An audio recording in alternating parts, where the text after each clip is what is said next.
Pertanyaannya, sebagai akademisi, sebagai orang yang juga tumbuh dalam aktivisme kampus, gimana tanggapan Pak Anies tentang fenomena banyaknya kampus dan guru besar yang turun gunung menyatakan bahwa ini darurat demokrasi? Silakan Pak Anies.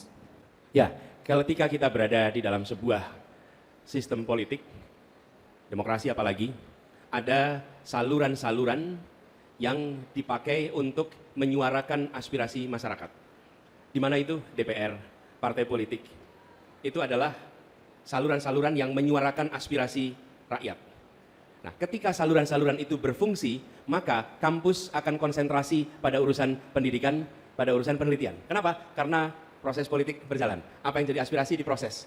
Oke? Ketika yang menjadi aspirasi publik itu tidak diungkapkan lagi oleh partai-partai, tidak lagi diungkapkan lagi oleh dewan, dan yang terjadi justru penseragaman, makin hari makin penseragaman, makin hari makin penseragaman, di situ ada yang disebut sebagai kemampatan. Ketika kemampatan terjadi, maka aspirasi itu mencari jalur baru. Dan kampus selalu menjadi artikulator ketika aspirasi itu mampet. Jadi, ketika kampus-kampus itu menyuarakan pendapat, itu artinya ada aspirasi yang kuat, yang mampet, yang tidak diutarakan di dalam channel-channel politik yang ada. Jadi dengar. Di situ kemudian kampus bergerak, kampus menyuarakan.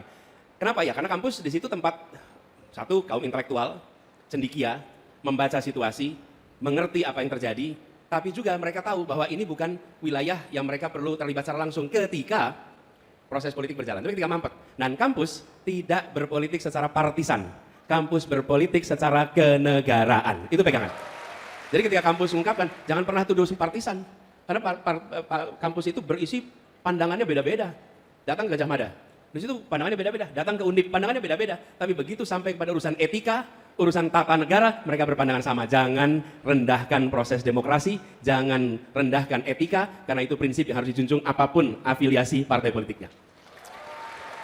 Jadi ini pertanda bahwa demokrasi sedang dilucuti. Bila demokrasi itu minimal tiga. Satu, adanya oposisi. Dua, adanya kebebasan berbicara. Tiga, adanya pemilu yang bebas. Maka kita menyaksikan kebebasan berbicara, kita mengalami penurunan yang luar biasa. Kalau tidak ada penurunan, tidak ada kaos-kaos bertuliskan Wakanda nomor Indonesia Forever. Nah, itu ungkapan mencerminkan situasi. Yang kedua adalah oposisi. Kita menyaksikan yang mengambil posisi kritis pada negara, kalau bahasa Jawanya dikuyo-kuyo. Juga ini ada Bu Reri di sini, Ketua DPW Nasdem Jawa Tengah. Nah ini Bu Reri. Jadi merasakan betul ketika mengambil posisinya tidak selalu sejalan, merasakan dikuyo-kuyo. Padahal oposisi kan harusnya memiliki kesempatan yang sama, bukan?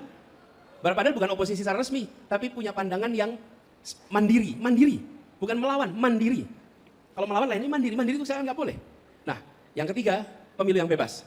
Pekan depan kita akan menyaksikan apakah Indonesia akan keluar dari proses 14 Februari sebagai negara demokrasi yang matang atau negara yang demokrasinya mengalami kemunduran 14 Februari besok.